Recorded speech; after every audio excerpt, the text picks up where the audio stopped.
गंजाम जिला खलिकोट रे बीजेपी विधायक पूर्णचंद्र सेठी 4 दिन धरी शोभायात्रा प्रति गांव को बुली ग्रामवासी को धन्यवाद जणाइछन्ति। पुरुषोत्तमपुर ब्लॉक अंतर्गत मां तारातारिणी पीठठारू आरंभ होइथिला शोभायात्रा।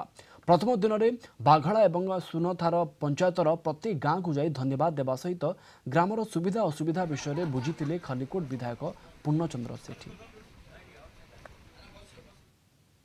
लोक माने आम सरकार को आम दल को बहुल भावे भोट दे युक्त करिसेंती एवं आम सरकार रे आसीचु।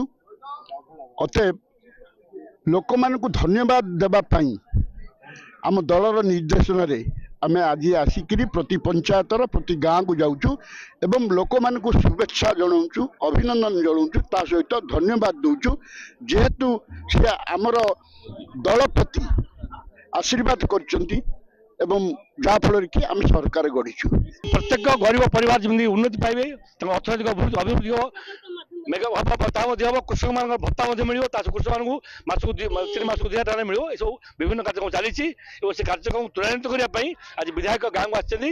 गाँव समस्त साधारण मानक चाषी मानक आम आह्वान करूँ अनुरोध करूँ आसतु मोदी सरकार समस्त मिसिक रहा सहित आम गाँव उन्नति कर।